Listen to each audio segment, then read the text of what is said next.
प्रकाश जी ने जो गांव रोहनाथ के लिए और रोहनाथ गांव के हक के लिए जो अपनी जान दी है, ये तो हमने पल्ले गांठ मार लेनी चाहिए कि उनकी शहादत को हम किसी भी कीमत पर बेकार नहीं जाने देंगे। हम सरकार को भी झुकाएंगे और प्रशासन को भी हराएंगे। ये हमारा सबका संकल्प होना चाहिए। साथियों, सुसाइड नोट उन्होंने छोड़ा। सुसाइड नोट में सारी बात बिल्कुल स्पष्ट है और हम भी करीब 10 साल से यूनियन में काम कर रहे, किसान आंदोलन में काम कर रहे। आदमी कम है या ज्यादा है, ये कोई मायने नहीं रखता। अगर प्रशासन को ये लग रहा है कि आदमी कम है, तो प्रशासन को अपना दिमाग ठीक कर लेना चाहिए। जब आदमियों की जरूरत पड़ेगी तो आदमी भी लेकर के आएंगे और ट्रैक्टर भी लेकर के आएंगे। प्रशासन को ये बात पता होना चाहिए। साथियों, लगातार वेद प्रकाश जी की शहादत के बाद प्रशासन के साथ भी बातचीत हुई, कमेटी ने बातचीत करी।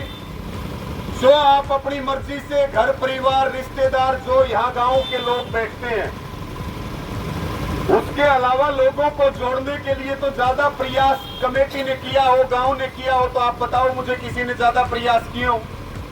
हम ये चाहते हैं कि सरकार सीधे तरीके से मान जाए। अगर सरकार सीधे तरीके से नहीं मानेगी तो आपकी कमेटी जो फैसले लेगी, हम पूरी जिम्मेदारी के साथ उसके ऊपर फूल चढ़ाने का काम करेंगे। कमजोरी हमारी रगों में नहीं है, कमजोरी हमारी रगों में नहीं है। पहले संतलाल जी की शहादत हुई, आज वेद प्रकाश जी की शहादत होगी। और जो सुसाइड नोट छोड़ा है, कानून ये कहता है, यहाँ वकील भी बैठे हैं, कानून ये कहता है सुसाइड नोट के ऊपर मुकदमा दर्ज होना चाहिए और तफ्तीश में शामिल होना चाहिए। वही कानून डीसी के लिए है, वही कानून रवि आजाद के लिए है, वही कानून डीआरओ के लिए है और वही कानून कानूनगो के लिए है। अपनी पगड़ी को ठोकर मार के हमें कुछ भी मंजूर नहीं है और ना आज तक हमने कभी मंजूर किया सम्मान के साथ खिलवाड़ करके। पहला काम है कि जो शहीद वेद प्रकाश कटारिया जी ने अपना सुसाइड नोट छोड़ा है, उसके ऊपर मुकदमा दर्ज होना चाहिए। अगर आपका नाम और हमारा नाम सुसाइड नोट में आ जाए तो इतनी बार लगती क्या बताओ मुकदमा दर्ज होने में? क्या इस देश में दो कानून चलेंगे? वही कानून डीसी के लिए है और वही कानून हमारे लिए है। ये पूरे परिवार की मांग है, गांव की मांग है, आप सबकी मांग है कि पहले मुकदमा दर्ज होना चाहिए। दूसरी बात, जो ये कह रहे हैं कि मुकदमा दर्ज हो गया तो डीसी बात नहीं करेगा, डीसी के ऊपर भी अधिकारी हैं। डीसी भगवान नहीं है, डीसी दोषी है यहाँ पे, और दोषी से बात करेंगे तो हम उससे बड़े दोषी। अधिकारी जो है डीसी से ऊपर भी होते हैं। मेरे सुझाव हैं, बिल्कुल विकास भाई बोल करके गए हैं कि गलत को गलत बताना और क्या सही लगता है। हम पंचायत में अपने विचार रख रहे हैं, किसी को सहमति हो ठीक है, नहीं तो कमेटी जो फैसला करेगी हम उसके ऊपर फूल चढ़ाने के लिए तैयार। लेकिन डीसी फाइनल अथॉरिटी नहीं है, डीसी के ऊपर भी अधिकारी हैं। पिछले दिनों सिरसा में आंदोलन चला 700 करोड़ रुपए का, आज वहां बीमा क्लेम डल रहा है किसानों के खाते में। नेशनल हाईवे जाम करना पड़ा 23 घंटे तक, डीसी से बातचीत नहीं बनी। सरकार ने दूसरे अधिकारी की ड्यूटी लगाई, हिसार से भेजा बात करने के लिए कि ये बातचीत करेंगे। क्यों भाई, भिवानी पाकिस्तान में है क्या? या भिवानी में पहली बार आंदोलन हो रहा है? डीसी जो खुद दोषी है, दोषी से क्या बात करोगे आप? हमारी राय है, बाकी आपको जो ठीक लगे, गांव के लोगों को, कमेटी को ठीक लगे वो करो। तीसरी बात साथियों, जब संतलाल जी की शहादत हुई 17 अगस्त 2022 को, उस समय जो प्रशासन के साथ वार्ता हुई उसमें विकास भाई भी शामिल थे, मैं भी था, ओम प्रकाश कॉमरेड जी भी उसमें शामिल थे, आप भी उसमें शामिल थे। कितने कंपनसेशन, कितने लाख रुपए की बात हुई थी? 12 लाख रुपए की। कितने लाख रुपए मिले? वो दीपक यहां बैठा है, 6 लाख रुपए। नौकरी मिली क्या भाई? पहले मुकदमा दर्ज करो, फिर इस लड़के की नौकरी दो, संतलाल के लड़के की, और 6 लाख रुपए दो। डीसी एडीसी था नरवाल, ये तो मैं गांव की ढिलाई मानता हूं। ये दीपक और हम कह के थक गए। एडीसी ने जिम्मेवारी ली थी, मैं दूंगा 6 लाख रुपए। अगर ना जिम्मेवारी ली हो, गांव की कमेटी फौजी साहब बैठे, हम स्पेशल एडीसी से मिलने आए, 6 लाख रुपए मेरी जिम्मेदारी, ट्रांसफर कहीं हो जाओ। पानीपत चला गया एडीसी, ट्रांसफर होके मैंने फोन पर बात करी, 6 लाख रुपए दे दो नरवाल साहब, नहीं तो हमें लेने आते इसी एडीसी ऑफिस के आगे, पानीपत के आगे आकर के हम धरना देंगे, हम खुद आकर के बैठेंगे। वो गांव की कमजोरी रही, नहीं मिले अब तक। लेकिन आज 4 दिन से डेड बॉडी रखी है हॉस्पिटल में। प्रशासन कह रहा है डेड बॉडी तब देंगे जब अंतिम संस्कार करोगे। इस देश में लोकतंत्र है, गुंडागर्दी नहीं चलेगी, गुंडागर्दी नहीं चलेगी। ये बात प्रशासन बिल्कुल स्पष्ट रूप से समझ ले। 6 लाख रुपए और एक नौकरी, और मुकदमा दर्ज होना चाहिए डीसी के खिलाफ, डीआरओ के खिलाफ और कानूनगो के खिलाफ। अगला मुद्दा आता है साथियों, गांव की जो तमाम मांगे हैं, 57 प्लाटों का, कागजों का, उस समय बातचीत हुई, हर महीने मीटिंग होगी। उस वार्ता में हमारे साथ धोखा हुआ। हमने प्रशासन के ऊपर भरोसा किया, लेकिन ना कंपनसेशन पूरा मिला, ना नौकरी मिली, ना जो गांव की मांगे थी उनके ऊपर काम हुआ। आज जो है, या तो ये तय कर लो कि भाई हमें तो जो है जल्दी है इसको निपटाने की, जल्दी है तो भाई इसको रफा दफा करो। बहुत तरीके हैं रफा दफा करने के। अगर हमारी रगों में खून बह रहा है, आप शहीदों के गांव रोहनाथ से हो, जिसको पूरा देश जानता है, सरकार से आपको, आपके साथ कितना भी अत्याचार करे, लेकिन आज भी आपके गांव के नाम से आप कहीं भी नाम लोगे, आपके गांव का सम्मान है आज भी पूरे देश में और पूरे हरियाणा में। और उस क्रांतिकारी गांव के लोग डीसी के आगे हाथ जोड़ेंगे, कंडीशन लगाएगा प्रशासन की, ये बात करोगे तो ये बात होगी।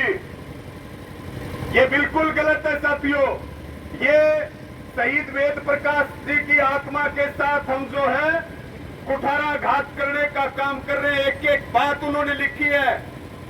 अधिकारियों ने क्या कहा? तुम मुर्गे खाते हो, यहाँ बैठ करके तुम शराब पीते हो, तुम जो है मुर्गों की बात आई, यहाँ पे जो है ये 1 लाख रुपए मांगे गए कागजों के लिए, चक्कर कटवाए जाएं, मई से धरना चल रहा है, किसी को कोई फर्क नहीं पड़ता।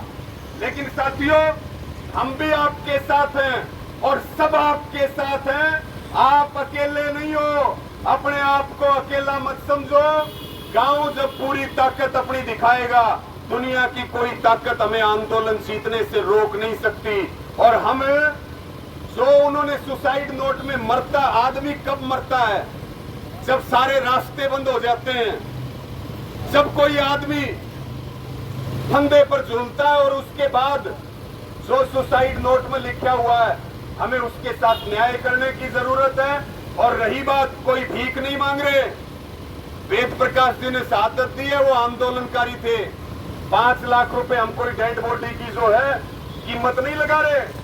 बात होनी चाहिए सम्मानजनक तरीके से, पूरा मुआवजा और 2 नौकरी, और जो गांव की मांगे हैं। उस समय बड़ी बड़ी बात की गई थी, हर महीने मीटिंग होगी, हर महीने मीटिंग होगी। और मेरी गांव वालों को अपील है, कमजोरी मत दिखाओ। रोहनाथ के हो आप, गांव में 100 राजनीति होंगी, आपके गांव को तैयार करना और मनाना आपका काम है। अपने गांव को खड़ा करो। आपका गांव खड़ा होगा तो गुहांड और पूरा जिला और पूरा हरियाणा आपके साथ खड़ा होगा। रोहनाथ में आपने देखा भी है कि लोगों ने कैसे आपका साथ दिया है, खापों ने कैसे आपका साथ दिया है, संगठनों ने कैसे आपका साथ दिया है। कमजोरी दिखाने की जरूरत नहीं। मेरी अंत में सबको यही अपील है कि हम आपके साथ हैं। हम गांव के साथ हैं, वेद प्रकाश जी और संतलाल जी के परिवार के साथ हैं। हमें ना कोई बातचीत में शामिल होने का शौक, ना कोई कमेटी में जाने का शौक। हम चाहते हैं कि न्याय मिलना चाहिए, उनको सच्ची श्रद्धांजलि मिलनी चाहिए। उसके लिए आप हमारी जो ड्यूटी लगाओगे, आप जहां भी हमें खड़ा करोगे, हम आपको खड़े मिलेंगे। किसी को डरने की जरूरत नहीं। कोई मुकदमों के नाम से डरा रहा है, कोई कुछ डरा रहा है, कुछ जो है वो प्रशासन और सरकार के लोग आंदोलनों में एक्टिव हो जाते हैं, वो कमेटी के लोगों को डराते हैं, एफआईआर कर देंगे, ये कर देंगे। हम यहाँ कह रहे डीसी के यहाँ सेक्रेटरीट के सामने कह रहे हैं कि मुकदमा दर्ज करना है तो सबसे पहले हमारे ऊपर करो और 2 दर्जन पहले से दर्ज है, गिरफ्तार करके डालो जेल में, देखते हैं तुम्हारी ताकत कितनी है। लेकिन ये गुंडागर्दी नहीं चलेगी। मेरी सबको यही अपील और प्रार्थना है, इस आंदोलन को मजबूती के साथ चलाओ और अपने गांव को इस आंदोलन के साथ खड़ा करो। हम पहले भी आपके साथ थे, आज भी आपके साथ हैं, आगे भी आपके साथ रहेंगे जब तक आपको न्याय नहीं मिल जाएगा। लेकिन मेरी हाथ जोड़ के एक एक नौजवान और बुजुर्ग से, मेरी माताओं बहनों से प्रार्थना है कि कमजोरी मत दिखाओ। हम कब तक लाशें धोते रहेंगे अपने बुजुर्गों की? हम कब तक सड़कों के ऊपर लड़ते रहेंगे? कब तक मुकदमे झेलते रहेंगे? कब तक? देश को आजाद हुए 75 साल होगी, ये गांव आज तक गुलाम है।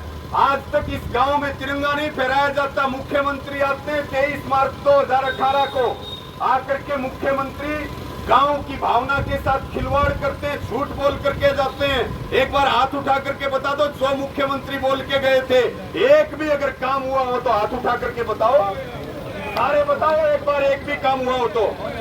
और भाई मुख्यमंत्री तो मिलने का कोई शौक नहीं किसी को। हम रोज आंदोलनों में रहते हैं, रोज कमेटियों में रहते हैं, रोज बातचीत में रहते हैं। ये लॉलीपॉप दिया जा रहा है, मुख्यमंत्री आएगा पहले हफ्ते में, हमने बेरा उड़े नंबर भी कौन पड़े मिलने का, जो मीटिंग में तय किया जाता है नंबर भी कौन पड़ा भाई। कोई मुख्यमंत्री तो हमने बताओ कि रिश्तेदारी काट ली मनोहर लाल खट्टर से, हमने अपने भाईचारे के लिए लड़ना है। कोई मुख्यमंत्री से मिलने का शौक नहीं है। हम तो तैयार हैं मजबूती के साथ, और आप भी हौसले के साथ लड़ाई लड़ो। जो पिछली आंदोलन में गलतियां रही हैं, उन गलतियों को इस आंदोलन में हम ना होने दें। यही हमारी सच्ची श्रद्धांजलि होगी वेद प्रकाश जी को और संतलाल जी को। कब तक जो है आप डेड बॉडी उठाते रहोगे?